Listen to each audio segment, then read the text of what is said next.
Rainbow Six Extraction, a title that was originally just kind of a fun side idea for Rainbow Six Siege as a fun sort of PVE type game mode, eventually turned into its very own game, even though it was essentially just DLC expansion in a sense, is unsurprisingly dead after no more than I think a year. So it came out in January of 22.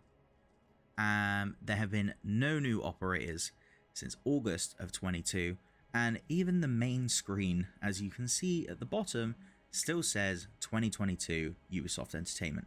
Now usually with live service games, they'll update that so it says the most current year, and as you can see, as of recording, this is the 23rd of March, so it's not looking great. So as it stands, the game has not added any new operators since August of 22, and I think the last one was, I think it was Echo, if I'm not mistaken. Now, I'll be honest, I'm not someone that's put a ton of time into Rainbow Six Extraction. If anything, I've put barely an hour or two into the game.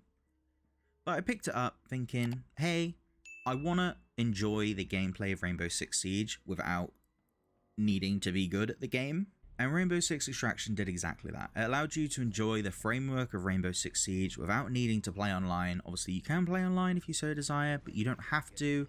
And if you just wanted to enjoy what the Rainbow Six Siege framework could be with this sort of weird alien game mode over the top of it, then you can. There's nothing too serious about it.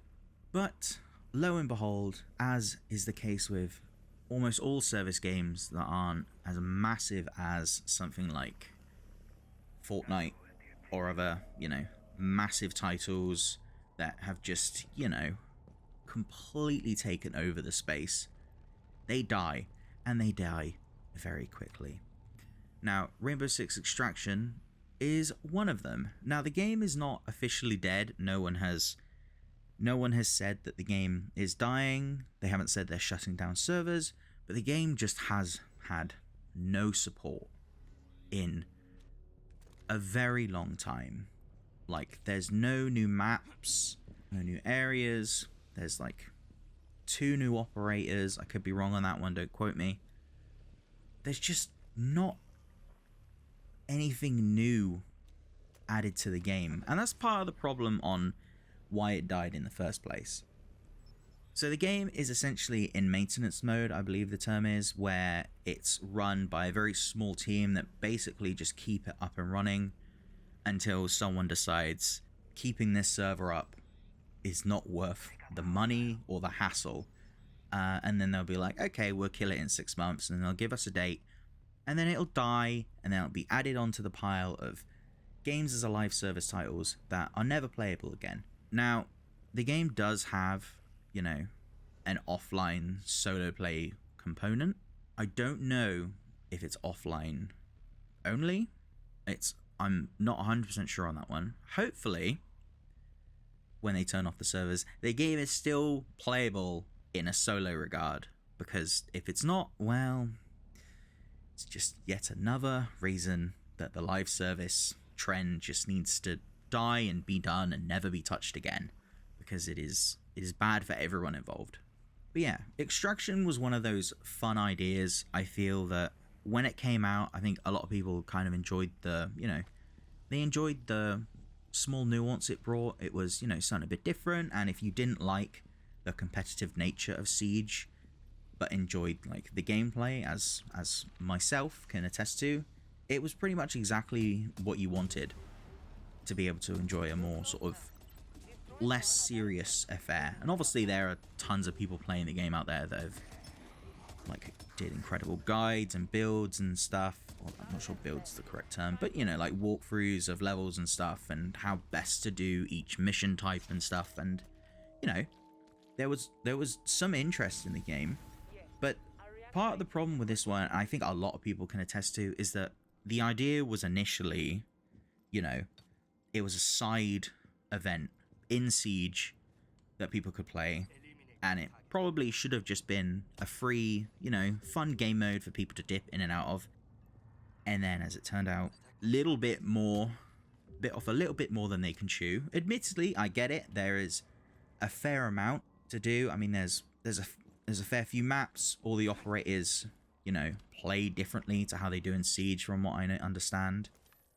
Has its own progression system, which I know people have their own complaints about. Also, the tech is, you know, completely different, that kind of stuff. So in terms of, you know, needing to start afresh, I get it. I get needing that they needed more access to more resources, they needed to change some things around, and that's kind of difficult to do in an already existing game, but they did sell the game at pretty much full price. And I think a lot of people had the complaint that it's just reskin Siege with some changes here and there, new maps, that sort of thing. And then a few months down the line, they just straight up stopped updating the game and, you know, really doing anything with it. And now we're in this weird spot of, we're not going to get anything new for it. Not much is going to be done with it. It's just going to be kept on life support up until someone decides, you know what, what's even the point anymore? Which is a shame, because it's a fun, you know, it's a fun game. I enjoy it. It's not something that I can see, you know, many people putting, you know, all of their time into. It's just not that kind of game. It's a fun thing where you know, you play with your mates for a couple of hours for an evening, then, you know, leave it for a week, come back to it, do it again. Or, you know, if you just want to play something similar to Siege without the stress of being absolutely berated by your teammates for not using your character properly, this is also an option. But as it stands, the game is, to put it bluntly, is slowly on a downwards trajectory to death, essentially. I don't see the game making any kind of a comeback. Ubisoft don't seem too fussed in reviving the game, not when they can just focus on Siege and just, you know, pretend this one never happened, which kind of sucks for whoever actually enjoyed the game. I know there's a massive issue with this game having like some really cool skins for characters and stuff. They're not accessible in Siege. So whoever spent a ton of money getting really cool like suits and stuff for your favorite operator isn't transferable onto Siege. So essentially, if you spent money on this game, you're kind of stuffed, essentially, because you can't really get any of it back in any way, which makes like no sense whatsoever. Because it really sucks to have these, you know, these fairly decent skins that I'm sure a bunch of people actually enjoyed, you know, having and using, even though it's an FPS. But, you know, it's nice to have. It's nice to know that you've got it. It feels cool. And knowing that you can't even add it into, from the dying game into, you know, Rainbow Six Siege, a game that Ubisoft tend to back fairly consistently and fairly constantly, really does not help matters. So essentially, anyone that's played Rainbow Six Extraction will know kind of how dead the content has been for the longest time, which sucks. If you're like me and have come into it late, know that there is absolutely no reason whatsoever to spend any money on the game. There is still currently a shop, but there's absolutely no reason to spend any money on the shop, because you will not be able to take it into Rainbow Six Siege whenever this game dies, which inevitably will be within the next year or two, I imagine. There's just nothing about the game that is going to stick around, which sucks. It's a fun little venture. It's nothing, you know, it's nothing amazing, but I think when it came out, you know, I think a lot of people enjoyed the time with it. They got their money's worth for the most part, and then whoever actually like really enjoyed the game stuck around for a bit and then realized, oh, Ubisoft aren't gonna do anything with this. That absolutely sucks. And here we are now. It's just another case of games as a live service is a terrible business model, and I really hope this is one of the few games of a live service titles that actually has a functioning offline mode that can be used outside of the game servers. But I don't currently know. Might be worth testing to see if I can actually get into the game. Let me give that a try. So I've turned off my connection to the internet. Let's see what happens. It literally just says, sorry, the required PlayStation Network services are unreachable at this time. Please check your network settings and try again. So I'll be frank with you. that does not bode well for the future of the game. So it looks like the always online component of the game is just gonna be sticking around, and whenever they decide to just randomly shut this game off, it will be as dead as a dodo, or as Battleborn and as Babylon's Fall seems to be. So I guess that is pretty much all I have to say on the matter. It sucks to add another game to the list of dying live service titles, but unfortunately it is what you get with this model. It sucks. We really need to stop using it. It's a terrible model for most developers. There's only a very few amount that make it anywhere near as big as something like Fortnite. It's like winning the lottery. It just does not happen particularly for anyone, really. You get the one very lucky person, Epic Games in this instance, and then that's about it. But alas, here we are with another game that in a few months, possibly a year or two, will be as dead as a dodo and will physically be unplayable, I imagine, because just like every other live service game, they're not going to change anything to make it, playable for offline players, because why would they? Because no one cares about live service games, apparently.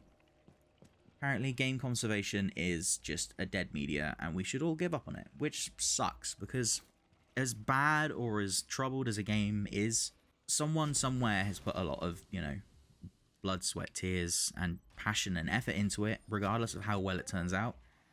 And the notion of it being physically unplayable because of it not being connected to a server is absolutely absurd to me, and I will never not be extremely angry about it. But that's just me. I think a lot of people stand by the fact that this game mode should have been exactly that. It should have just been a game mode in Rainbow Six Siege. I understand why the developers didn't put it in Siege, just because of how big it would have been. But I also don't think it should have been like a fully fledged game. Maybe they could have charged it a much sort of cheaper affair. It could have been a much cheaper barrier to entry. Maybe have just been like a digital only thing, but I don't know. That probably wouldn't have made Ubisoft as much money as its initial launch did. But now, here we are, no one's playing it, the game hasn't had new content in months, and it probably never will again. So it's just gonna kind of stick around and shamble like a decrepit zombie until one day someone decides maybe we should kill that, and then they will. And that's the games industry now. It's fun, wonderful, and we all love it. Okay, so with that bombshell, I've been James, the Mayor of Jamestown. Thank you for those that stuck around till the end. Be sure to like, comment, subscribe, and all of that good stuff. And until next time, where sadly I do have to make another one of these on Marvel's Avengers, when I eventually get around to that though. Until then, goodbye.